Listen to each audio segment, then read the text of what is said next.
Veremos agora a privacidade, não é? Tema: sanções da LGPD entram em vigor em agosto. E a pergunta que não quer calar: a indústria está preparada ou não? É você que vai mediar, Graça.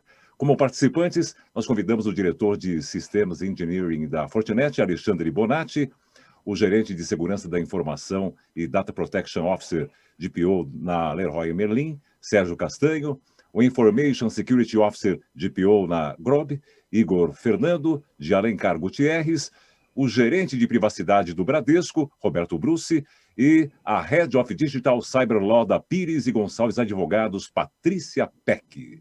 Sejam todos muito bem-vindos. Graça, por favor, tenha bondade. Obrigada. Poxa, mas mal começou o nosso painel aqui, já o pessoal já está mandando perguntas. Calma, vamos começar primeiro, pelo menos uma primeira rodada aqui. Boa noite? Ainda não. Então, boa tarde. Boa tarde a todos, audiência. Gente, última informação que eu tive aqui, 900, quase 1.000 inscritos no Security Leader Sudeste. Estou muito feliz. Obrigada a vocês, audiência, sensacional saber que 1.000 líderes e profissionais de segurança estão conectados com a gente aqui o dia todo, acompanhando o Security Leader Sudeste. Muito bom saber que o tema segurança, privacidade, está mobilizando tantos profissionais. Isso é sinal da importância desse assunto hoje para toda a comunidade. Isso é muito legal. E esse tema hoje, nós passamos o dia informando vocês aqui, falando sobre o impacto da segurança e da privacidade em todos os setores de negócios. Falamos de educação, de finanças, de varejo, de saúde, de indústria.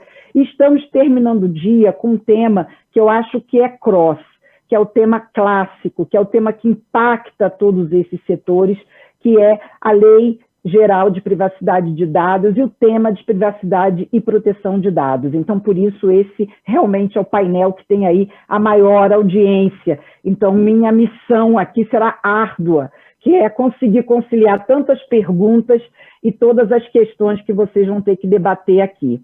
Mas eu vou procurar atualizar, trazer o tema para uma agenda mais atual.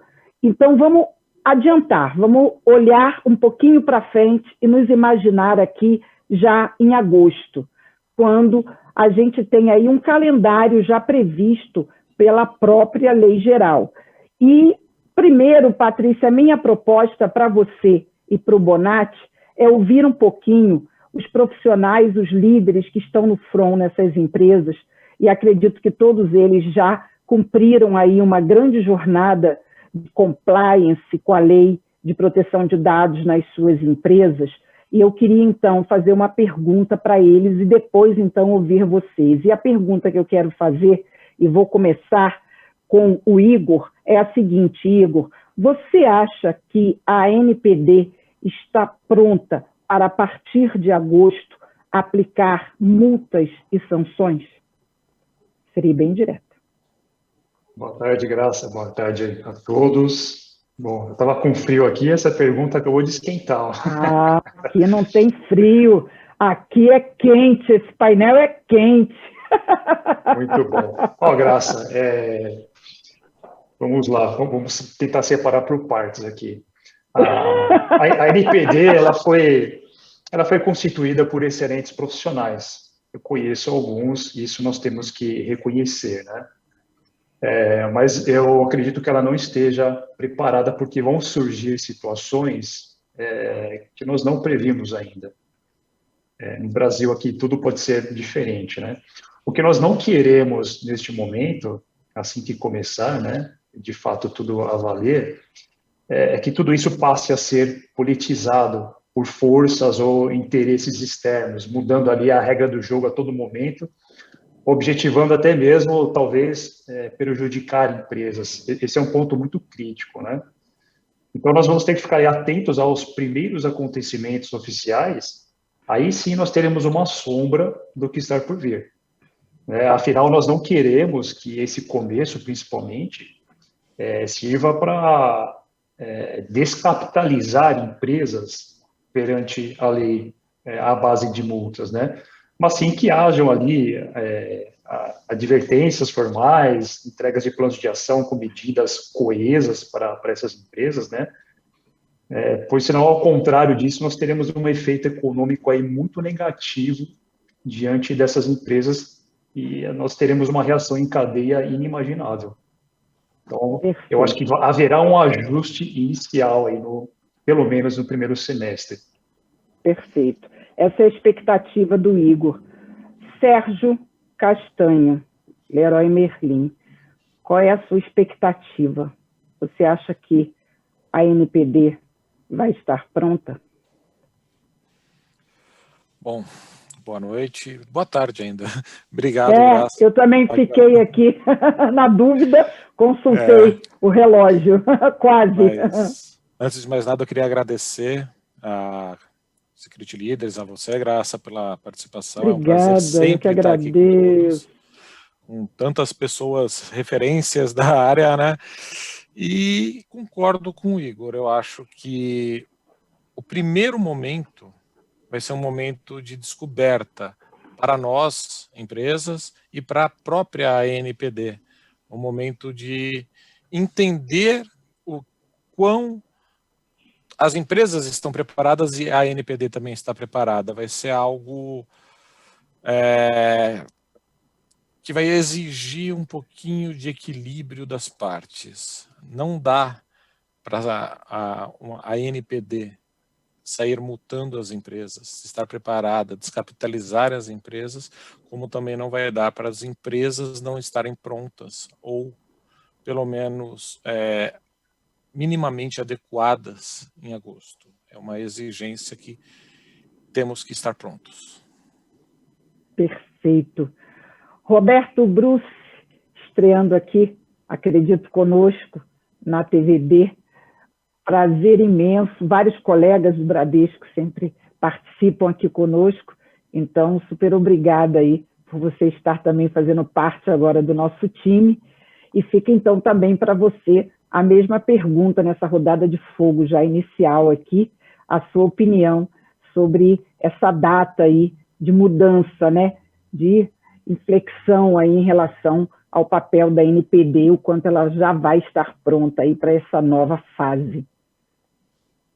Legal, Graça. Obrigado aí pelo convite. É um privilégio estar aqui junto com pessoas tão ilustres, né? Todos colegas aí que estão labutando aí nessa seara da privacidade. É um assunto, sob o ponto de vista de proteção de dados, um assunto que já é bastante conhecido da gente aqui no Brasil, de um modo geral. A privacidade é muito novo, né? É novo para a sociedade como um todo, né? De forma objetiva, respondendo a sua pergunta, né? Tem que concordar com os colegas. A NPD, a lei ela é geral, portanto, ela abarca a sociedade inteira, né? É preciso haver um cuidado muito grande para que esses desenvolvimentos não acabem transbordando para a via do judiciário, né? Como foi dito aqui, é fundamental que as empresas encarem isso com seriedade. E me parece que, de um modo geral, isso está acontecendo. A gente tem tido conhecimento de experiências fabulosas, né? A gente consegue falar um pouco aqui sobre o mercado financeiro, né? Os bancos, de um modo geral, abraçaram a LGPD ainda em 2018, né? E tinham como propósito estar prontos para o dia em que a lei tiver, vamos lá, estar prontos dentro dos parâmetros estabelecidos, né? A lei depende, seus artigos ainda dependem de muitas regulamentações, né? A lei é principiológica, ela está sujeita a interpretações e, portanto, a questionamentos. Então, assim como isso é desafiador para os controladores, né? E os bancos encararam isso de frente, né? Desde agosto do ano passado, né, de um modo geral, os bancos têm os seus planos, né, de adequação até então executados, né? Muito atentos ao que está acontecendo no cenário do legislativo, né, na produção legislativa, muito atentos ao que está acontecendo no cenário da NPD. A gente vê a NPD trabalhando duro para poder enfrentar o seu desafio, né? De certa forma, é importante que as sanções, que a lei esteja plenamente em vigor. De verdade, a NPD, assim, nos parece que ela tem desafios maiores do que sair buscando sancionar controladores, né? Em absolutamente todos os eventos em que participamos, com a presença representantes da NPD, a ênfase é muito forte no aspecto da educação, da conscientização, né?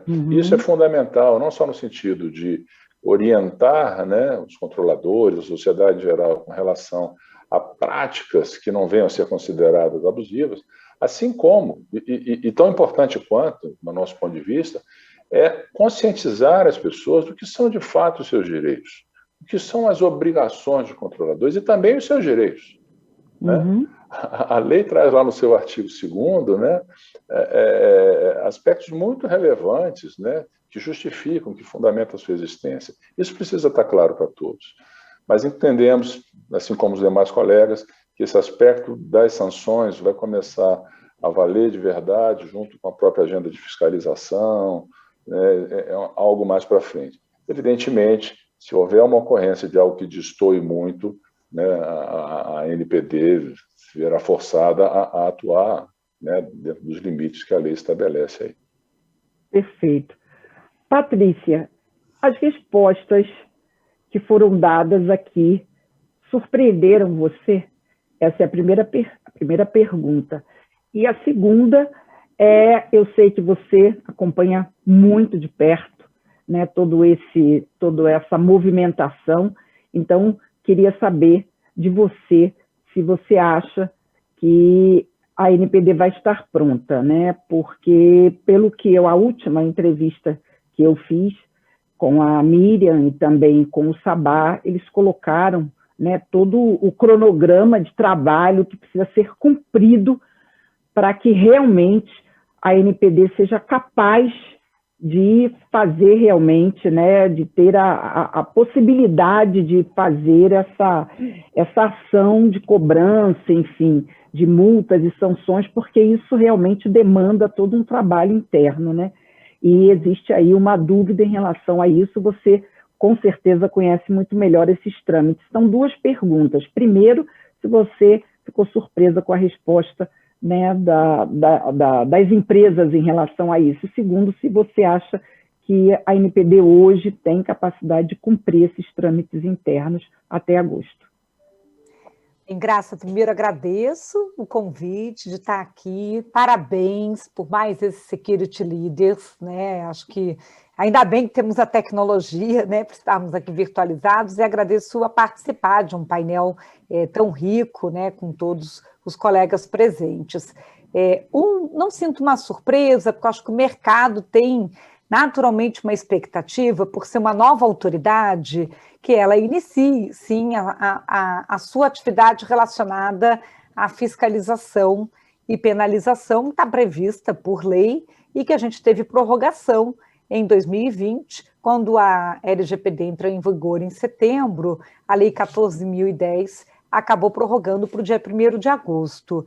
Então, de um lado, para todos que estão trabalhando no programa de implementação de conformidade e que reportam, né, uma presidência, uma alta direção, né, você realmente iniciar em agosto com essa atuação da ANPD contribui não só para a imagem do Brasil internacionalmente, mas para a justificativa de todos esses investimentos e foco de atenção no programa de privacidade e proteção de dados. Muitos estavam com aquela ideia de que vai que prorroga de novo. A ANPD já disse que não vai haver isso, mas que o artigo 52, que é o artigo das penalidades, possui um rol de penalidades. E o presidente, Valdemar Ortuim, que eu tive a oportunidade de estar novamente num evento junto, ele quis tranquilizar de que a gente tem 2 perfis de DPA, Data Protection Authorities, no mundo, um com uma chancela mais educativa, orientativa, outro mais punitivo. Só comentando aqui um dado, né, desde quando o GDPR começou a vigorar, que já tem 3 anos de aniversário, que isso é de 2018 a 2021, a gente não pode esquecer que isso é uma legislação que, independente de qualquer visão de que precisamos estar educando, orientando, tem um cunho arrecadatório, né? Então, dos DPAs hoje mais atuantes dos países, isso são dados, né, do próprio da Comissão Europeia, você tem ali o da Itália como sendo o que mais aplicou multas até agora, ao redor de 80 milhões de euros, seguido pela França, ao redor de 60 milhões de euros, a Alemanha, 50 milhões de euros, o Reino Unido, que é o famoso ICO, ao redor de 40 milhões de euros, aí a Espanha, ao redor de 30 milhões de euros, a Suécia, ao redor de 15 milhões de euros, a Holanda, a Bulgária, a Polônia, e aí você tem uma sequência. No total, né, desde a entrada em vigor, é um acúmulo já de multas aplicadas na soma de 300 milhões de euros. Há países, né, e muitos desses GPAs, que começam, sim, com a advertência, aplicando uma multa quando você tem uma reincidência, mas os casos de vazamento, a violação de dados por falha relacionada à segurança são normalmente os de aplicação de multa, né? Então, o contexto que eu acho que vocês estão passando hoje aqui na agenda, em todos os debates, o mês de maio no Brasil foi o mês de ransomware, não foi o mês das noivas. Foi o mês dos ataques, né? Então, a probabilidade de nós começarmos agosto com uma autoridade, sim, quando chegar uma denúncia, porque alguém está me ligando na minha casa, porque o titular tem que poder se habituar a fazer denúncia para a autoridade, e isso vai ser bom para as empresas, para que a gente possa esclarecer, responder no processo administrativo, isso vai ser bom, porque o que está acontecendo no Brasil é a judicialização, a autoridade não está sendo ainda demandada pelos titulares, no sentido de ser quem centraliza a interpretação da matéria, né, sobre proteção de dados, sendo que é a autoridade específica. Bem, tem braço suficiente para isso, para atender um Brasil desse tamanho? Não, não tem. Eles hoje têm uma equipe de 36 pessoas, a autoridade tem feito convênios, né? Então fez um convênio com o Senacom, fez com o CAD, tá? Então vai se instrumentalizar também a partir desse apoio. Mas assim, é o ovo e a galinha. É só começando a ser demandado e ocorrendo o processo e tendo uma aplicação de multa e gerando isso, que também vai conseguir puxar o orçamento e tá, quer dizer, é uma situação para que a gente consiga estabelecer o sistema de governança e privacidade do país, né? Existe um desejo... Patrícia, desculpe te interromper, mas você usou um exemplo que eu acho que eu preciso parar aqui, porque realmente, hoje ao longo do dia, a gente falou sobre vários casos de ransomware, inclusive a gente citou casos recentes que não aconteceram aqui, mas a gente sabe que acontecem aqui também, casos da Colonial Pipeline, casos JBS, inclusive casos de resgate e tal, isso foi um pouco o mote aqui ao longo do dia, né? Então, você acha que se no Brasil, a partir de agosto, acontece um caso de tamanha relevância, independente da NPD estar ou não capacitada, essa capacidade vai surgir de alguma forma, porque um caso como esse vai ser, né, passível de multa, esteja ela preparada ou não. Essa é a sua opinião? Essa é a minha opinião, porque é um caso que vai ser exigido pela opinião pública, é midiático, e se ela não agir nesse sentido, vai parecer, então, que a autoridade... Para que a NPD, né?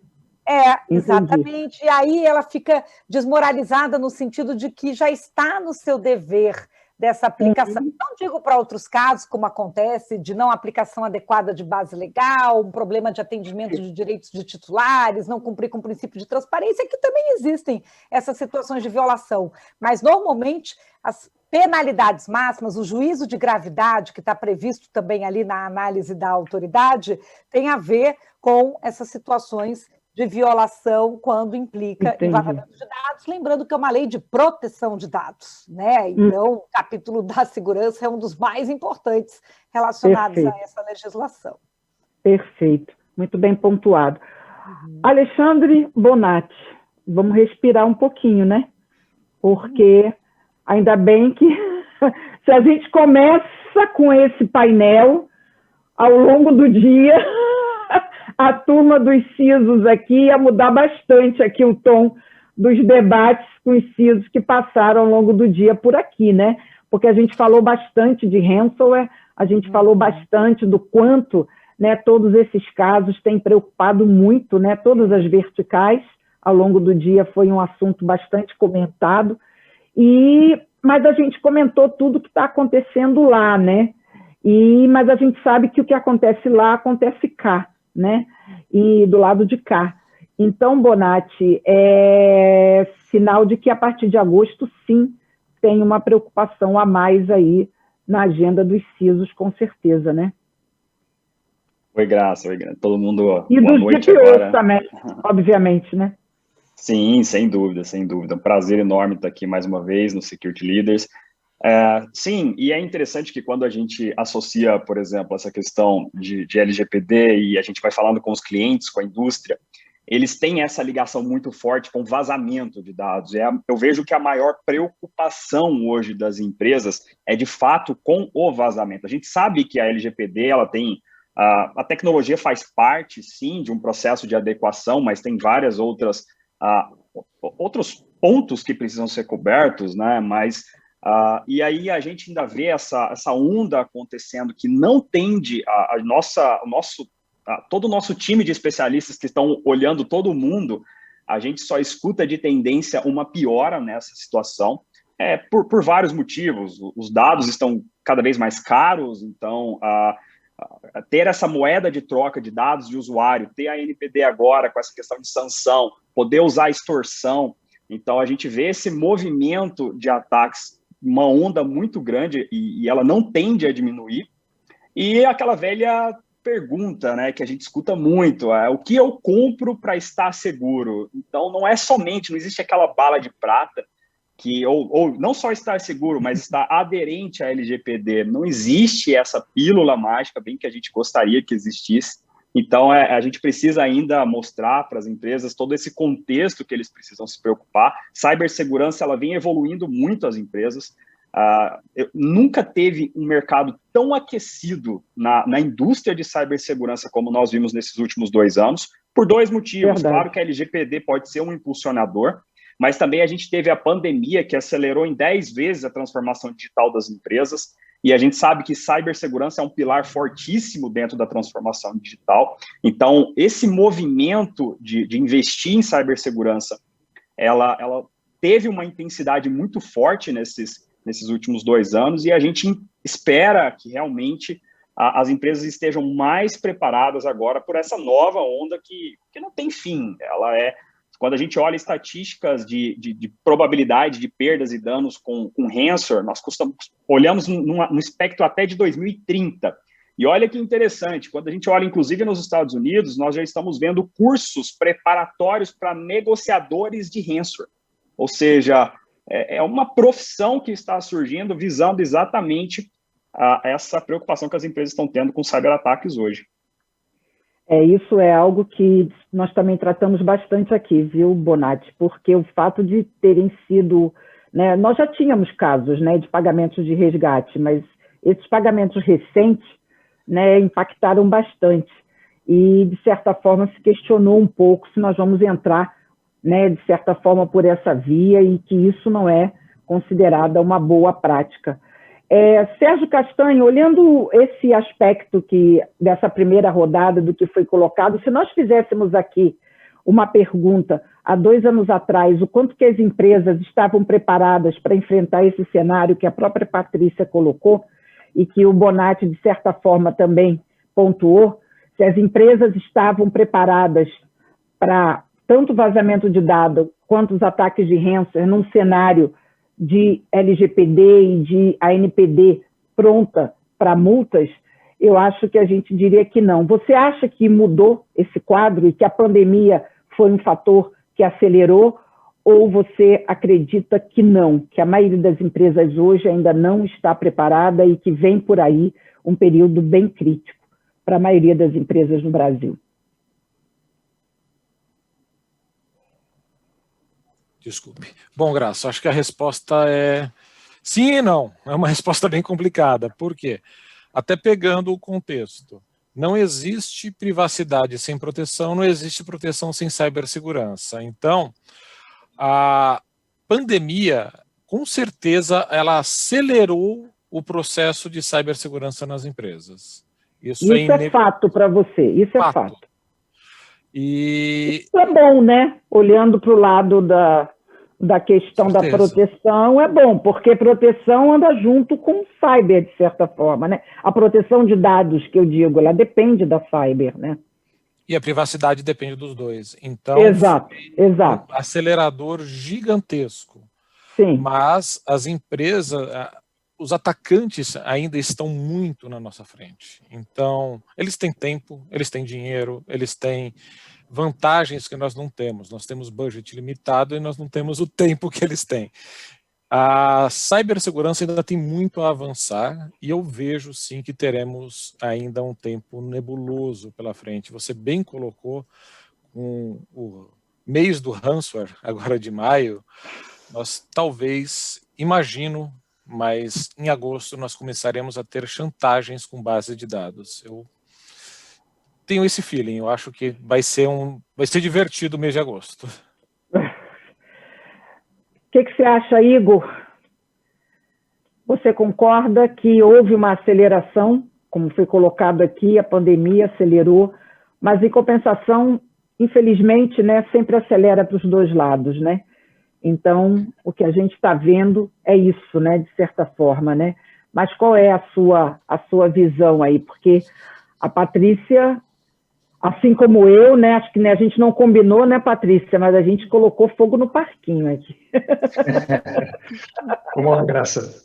Só alguns pontos, né? Acelerou, de fato, né? Até no evento do ano passado eu havia comentado que muitas empresas tiraram projetos da gaveta para atender a demanda da pandemia, mas muitas empresas estavam num cenário que tiveram que gastar boa parte ali do seu caixa ou deixar de ter um fluxo de caixa justamente para viabilizar a operação. Os colaboradores ficassem em casa. Verdade. E aqueles projetos que estavam engatilhados, né, com budget aprovado, tiveram que ser postergados e talvez de adequação à lei estivesse no meio. Uhum. E fazendo paralelo com o cenário de ransomware, enfim, muitas empresas tiveram ali que desconstruir um pouco das suas políticas e seus controles, justamente porque o único meio que tinham de viabilizar que parte da sua força de trabalho ficasse em casa sem impactar a operação era abrindo ali, né, VPN de um jeito não tão adequado, acesso remoto, enfim. Só que no cenário de indústria, né, que é o contexto principal aí que nós estamos falando, tem indústrias em diferentes realidades. E nós sabemos que no último ano não tem sido muito boa para grande parte da indústria aqui no nosso país por diversos motivos, né? Agora, inclusive a indústria, né, nós trouxemos bastante dados aqui. Hoje, Igor, inclusive a indústria mudou bastante a sua posição, né? Não era um alvo tão grande, né, algum tempo atrás, e hoje foi para uma posição quase que logo abaixo de finanças. Inclusive, os últimos casos foram quase todos na indústria. Essa sequência, Colonial Pipeline, Toshiba e JBS, sim, foi tudo indústria, né? Então, a indústria realmente passou para uma posição aí preocupante. Entretanto, a indústria, veja bem, né, nós estamos falando de dados de propriedade intelectual que representa ali a inteligência competitiva do negócio. Então, nós já fazíamos segurança da informação, do nosso ponto de vista, né, da indústria, muito bem feito. Nós protegimos dados sigilosos de propriedade intelectual, enfim. Nós tivemos que fazer uma readequação agora para procurar atender também a LGPD dentro dos critérios dela. Mas aí você pode perguntar, poxa, mas e o que aconteceu com a Tesla? Ou uma outra montadora grande aí de carros mundial, né? Não precisa falar os nomes. Sim. Com controles exagerados, né? Então a gente consegue perceber cada vez mais que ainda o cybercrime está um passo à frente, né? E nós estamos ali sempre na sombra. E agora entra mais esse ônus para nós de proteger dados pessoais. Sim, ainda tem esse elemento. É aquela questão, né? Não é quando se vai acontecer, mas quando. E a gente sempre acha que está preparado, né? Eu quero aproveitar, eu sei que a Patrícia está um pouquinho apertada aí com o horário, a gente começou com um pouquinho de atraso e eu talvez tenha que estender um pouquinho só, mas não quero perder, ele tem muitas perguntas aqui para ela, e eu tenho uma que eu quero colocar para a Patrícia e depois para o Roberto. Essa pergunta já esteve aqui conosco pela audiência, ela está voltando, e ela é o seguinte: o pagamento de resgate, Patrícia, na sua opinião, você acha que a LGPD ela pode ajudar a inibir essa prática no Brasil ou não? Por exemplo, no caso de multas, né? Se as empresas começarem a perceber que talvez, né, entre você se preocupar, né, passar a se preocupar com multas, né? Se você vai, de repente, correr o risco de pagar uma multa, isso pode representar também correr o risco de até pagar um resgate. Então, começa a ter aí realmente proporções e relações em relação a valores. Então, as empresas começam a pensar, é melhor investir realmente em segurança, é melhor investir em privacidade, é melhor investir em proteção. Então, você acha que isso pode também, a médio e longo prazo, inibir essa questão do resgate? Qual é a sua opinião sobre isso? Oi, Graça. Acho que a pergunta é muito boa, porque aquele que paga o resgate gera dois problemas. Ele confirma a situação de não estar com seu ambiente de segurança adequado, né? E ele acaba gerando uma injeção de recursos financeiros numa quadrilha que vai usar esse recurso para atacar os próximos. Então, você gera um efeito sistêmico, né? Você vai gerar os próximos ataques, você está colaborando para o crime organizado, você está participando praticamente do crime organizado na hora que você paga um resgate. Isso é muito importante de ser considerado, porque você capitalizou a quadrilha para os próximos ataques. Então, você pode quase dizer que, se acontecer o próximo ataque daqui a X, Y, Z de tempo, usaram aquele recurso para isso. Então, na hora que você olha na legislação, né, você tem um dever de reporte. A partir do momento que você passou ali pela situação do ataque, de que o dado teve a necessidade do pagamento de resgate, que você vai ter que declarar, seja acionando um seguro ou não, você já estava com o seu ambiente não adequado em nível de proteção, né? E isso você vai ter que relatar. Você pode estar gerando algum tipo de contenção de danos maior, pensando, não vai expor o dado, no caso do sequestro de dado, no sentido de alegação de que vou vazar o dado na dark web, né? Então, seria uma mitigação de danos, mas isso não retira já a falha de segurança, a violação de segurança, considerando o artigo 44 e 46 da LGPD. Então, o dever de reporte, a penalidade vai acontecer da mesma maneira. Então, o ideal seria você preparar o ambiente para não ficar tão refém numa situação de resgate, conseguir ter a base, o backup, conseguir estar criptografado o dado, que dificultaria a utilização por terceiro, tá?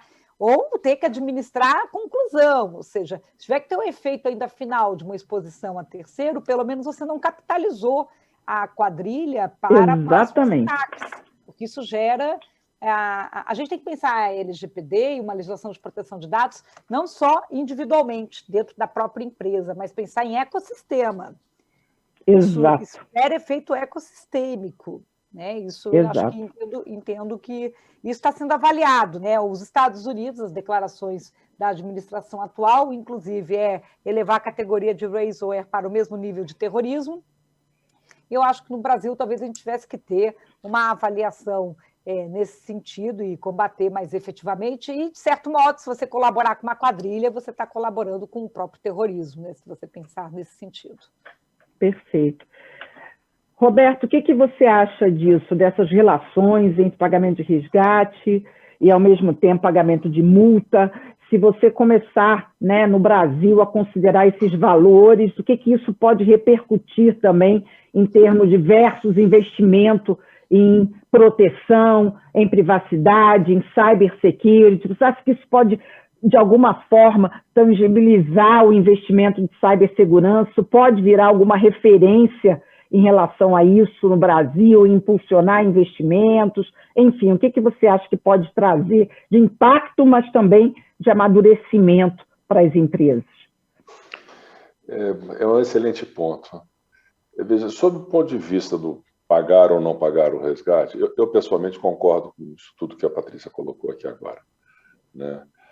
Entendo que é um tema muito muito complexo, né? Assim, não gostaria de me ver na situação de um dirigente de um hospital, né, onde não se tem mais acesso a prontuários e você tem cirurgias a realizar, né? Qual o valor disso? Então, assim, de verdade, honestamente, eu não me sinto nem um pouco confortável a opinar sobre isso. Eu acho que ainda temos que desenvolver mais. Muito complexo. Com certeza, Roberto, vai ter sempre alguma exceção, né? Mas não pode virar regra, senão aí que a quadrilha vira assim, aí vai atacar todo mundo. É muito complexo. É difícil. O easy money, né? Se todo mundo sai pagando, aí que ataca todo mundo mesmo.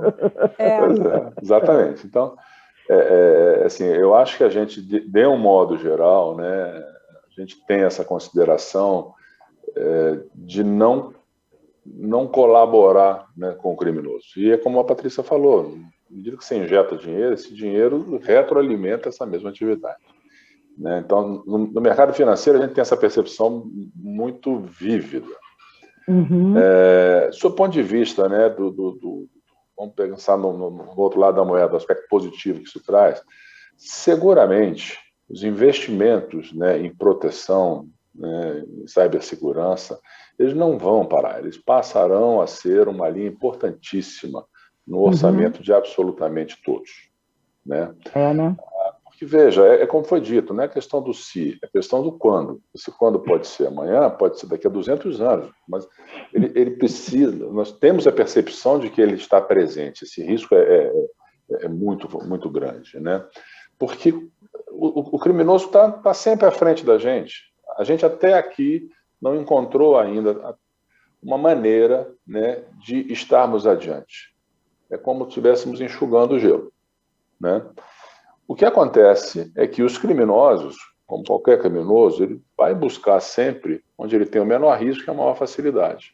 Então, quanto maior o investimento em proteção, né, melhores as suas chances de não ser logo escolhido.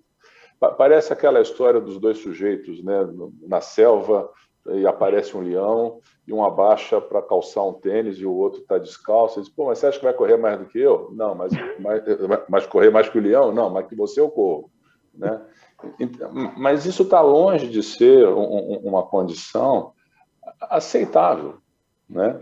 Então, de verdade, na medida em que o investimento em proteção aumente, né, de forma...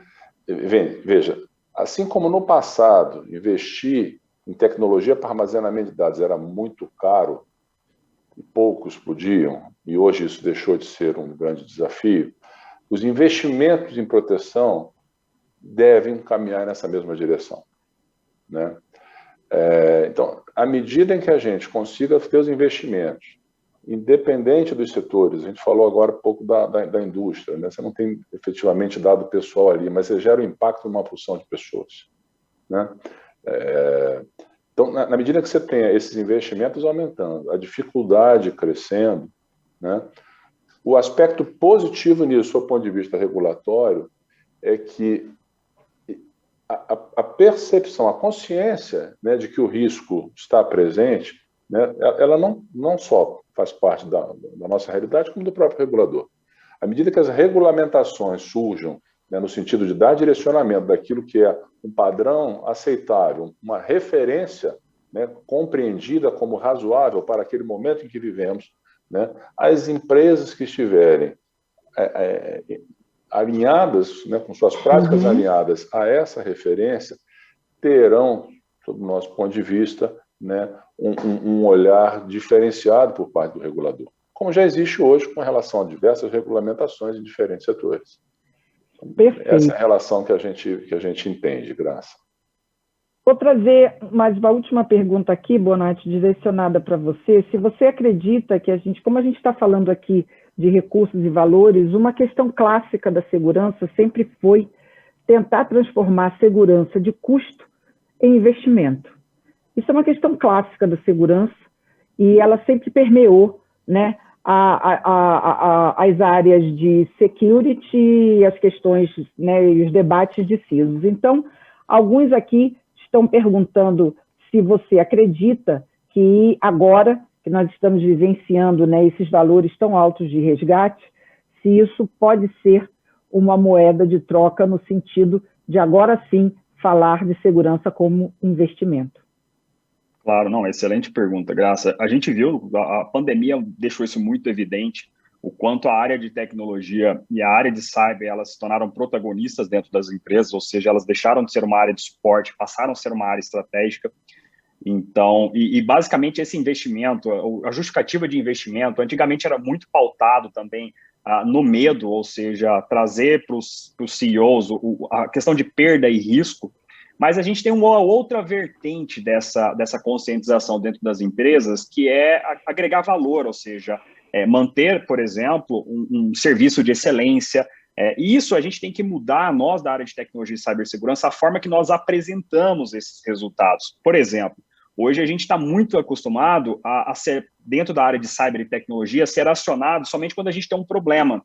Mas a gente tem que inverter isso, ou seja, a gente sabe que as empresas hoje, elas sofrem milhares de ataques em uma semana. Eu tenho certeza que Leroy Merlin, Grob, tanto Bradesco, sofrem milhares de ataques durante a semana. E quão efetivo está sendo a equipe, a tecnologia e os processos colocados ali e que não são demonstrados. Ou seja, ela simplesmente passa despercebido todo esse trabalho muito bem feito, todo o retorno do investimento, vamos até ser um pouco mais preciso aqui, do que foi investido em tecnologia. A efetividade disso, né? O que representaria se esses ataques fossem bem-sucedidos, né? Exatamente, exatamente. Se você leva a esse ponto e mostra de forma proativa o quanto a tecnologia, as pessoas, os processos que ali foram implementados, eles estão trazendo de retorno, de fato, sobre o investimento, fazendo uma breve... É muito simples da gente saber mais ou menos quanto que um ataque nos custaria. Então, se a gente está nos defendendo dessa quantidade grande de ataque, a gente consegue colocar um valor ali.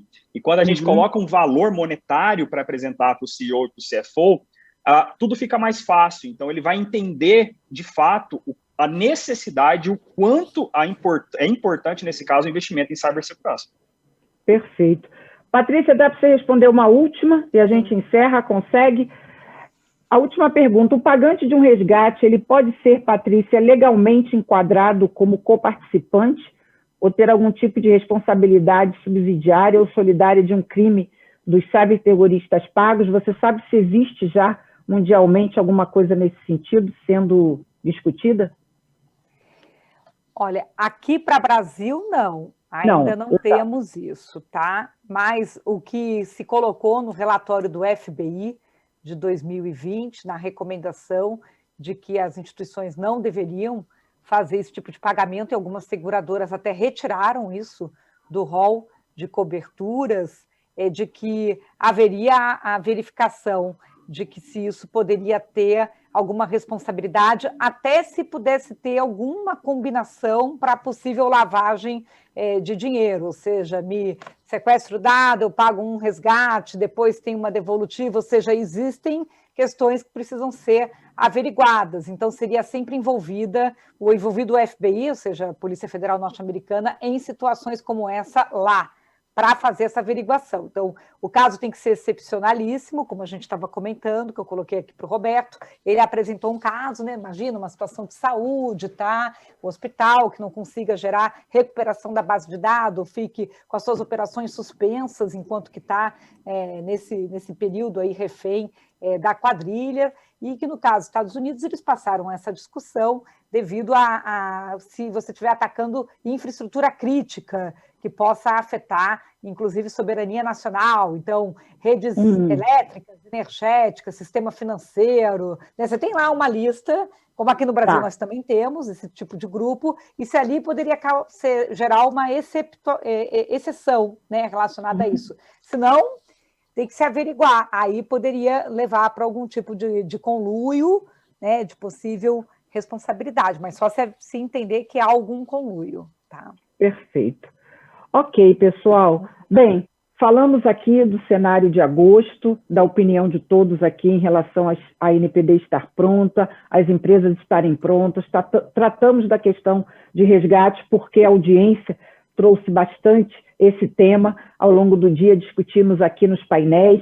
Amanhã temos mais painéis, o Security Leader Sudeste cresceu, a previsão era acontecer em um único dia, mas vocês, né, insistiram e nós dobramos aí, e amanhã temos mais Security Leaders, e hoje, agora na sequência, temos o nosso keynote de encerramento. Eu quero agradecer muito a vocês por estarem conosco ao longo do dia nos painéis e a todos que participaram aqui conosco, Alexandre Bonatti, Sérgio Castanho da Leroy, Igor Gutierrez da Grob, Roberto Bruce do Bradesco e Patrícia Peck, minha companheira, sempre aqui conosco, nos prestigiando no Security Leaders. Muito obrigada a vocês, obrigada à audiência. É com você, Ângelo. Security Leaders não para, continua. Isso aí, obrigada, pessoal. Um abraço. Obrigada. Tchau, obrigada. Parabéns a todos e obrigado pela participação.